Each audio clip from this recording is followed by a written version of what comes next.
I'll tell you, I don't think the general public really understands what we put that car through.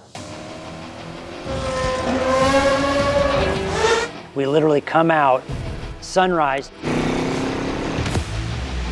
then you shoot 30 cars. The car would literally never shut off. In low gear, locked up, just churning like a tractor, up and down all day long. And then you come in, click it back into two-wheel, and you're rolling 80 miles, 90 miles an hour down the highway. It made us better camera car drivers, provided a better platform. We had to step up our game. For 35 years, we're always looking around to be the next thing. That's how this business really works. When the Cayenne first came out, you automatically knew that's going to be the next thing. We've either got to get on board or we're out.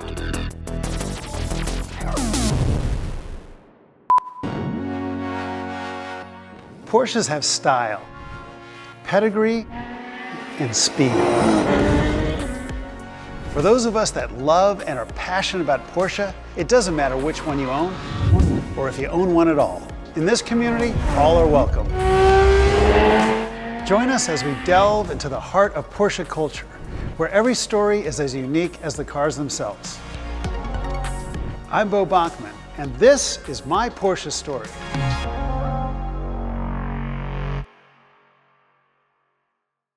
I'm kind of a product of my environment. We were just turned loose, which was fantastic. Yeah, you know, free range a lot of trouble. Our grandfather made a living owning a sprint car on the winnings of the races. My dad had race cars. We used to go to exhibition races with him. So that's how we kind of grew up around the racetrack. We're riding our bicycles or riding our motorcycles or we're working on cars or helping my dad. Just kind of just transpired into us being involved with cars, always being around. I had gone to work for a machine shop, building torsion bars and steering boxes for race cars. Jon got a job at a company called Shotmaker.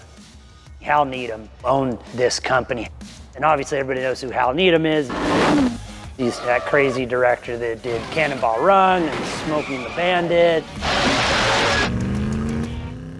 Shotmaker was a camera car company that he kind of came up with this idea, and it was the new thing that he was going to revolutionize camera cars. Used to be there were only two angles you could photograph the interior of a car, from the front and from the side, and it was boring. The insert car is the first style of camera car. Basically, they would just hard mount cameras here or hard mount cameras in the front, shooting a car driving down the road. They used to shoot old westerns with these things.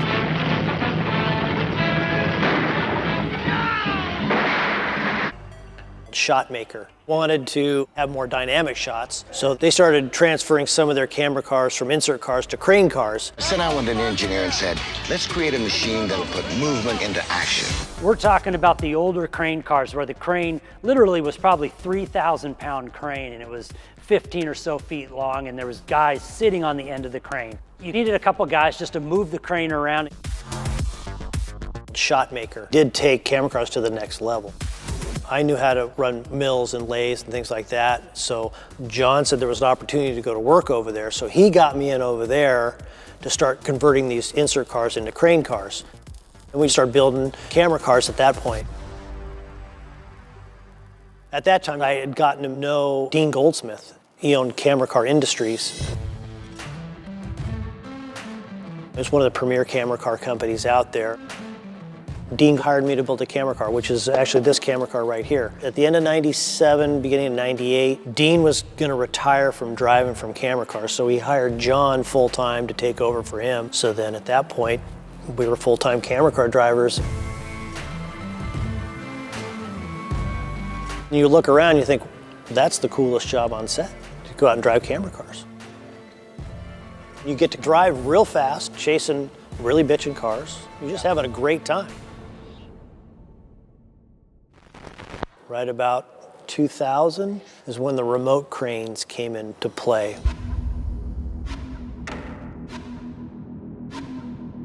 That crane was operated from inside by two joysticks. You can go faster, lighter, way safer.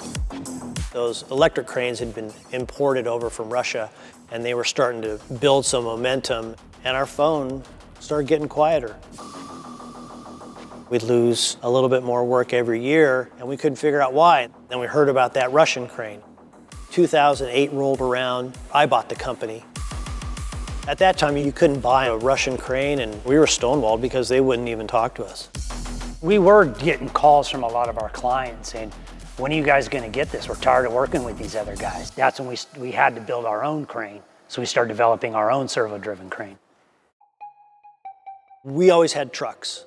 So we figured, well, we'll buy a new truck, because all the trucks that were out there had manual cranes on them, or no cranes at all. It takes you literally a year to 2 years to make a camera car. Basically, you take a pickup truck, cut the truck in half, you throw the whole back half away, you build all new frame rails in the back, you put huge airbags on them to ride smooth. Once we finished our crane, we put that on top of that and thought, well, this is going to be the new direction. 2 phone calls? No, yeah, if that. 2 phone calls, and then it was always like, do you have an ML or a Cayenne? Everybody who was anybody was shooting car commercials, didn't use a truck. So that just kind of went flat on its face. But there was a better platform out there.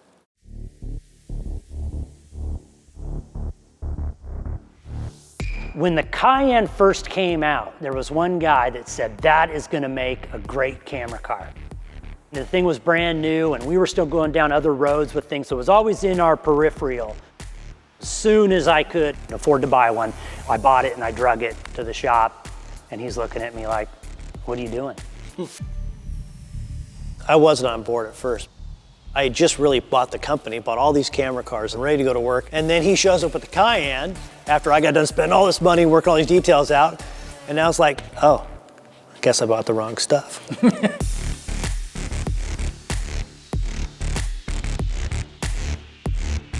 At the time, we didn't realize how great of a platform it was. Just really changed everything about the company just because that chassis made everything easier for us. We literally come out, sunrise.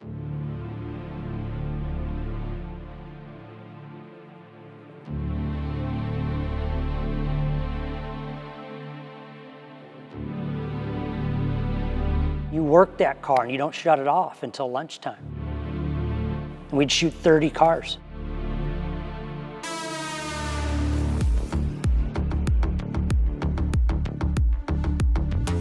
You go up this snowy road, and then you come off of there, and then you shoot the next 10 cars on the highway.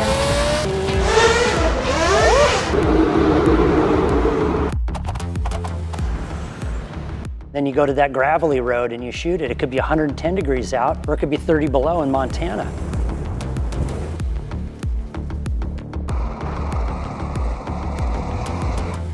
And then after lunch, we do it again for another 8 hours.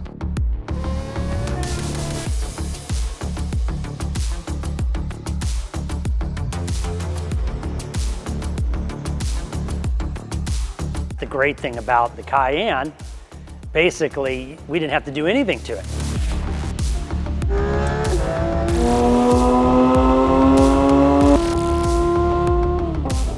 First car that really had active suspension. And we had to fool with spring rates, none of that. Twin turbo, big brakes. The hardest part's building a roof rack that'll hold 1,000 pounds.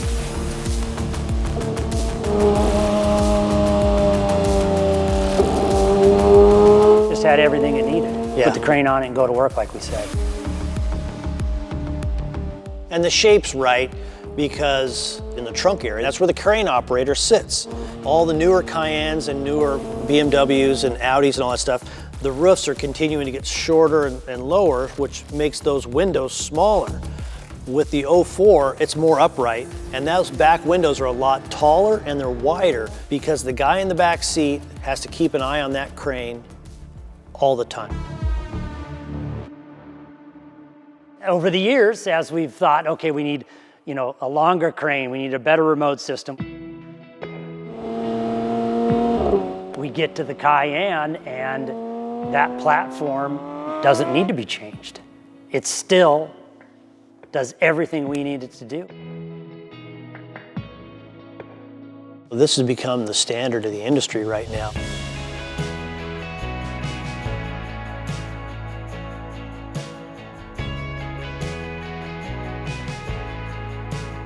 I don't foresee or see the next thing coming yet.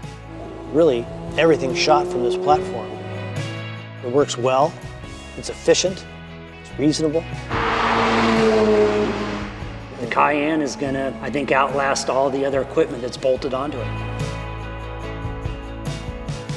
And then we're just gonna go down to the beach in it, and go get groceries in it. Maybe take it to the track once in a while.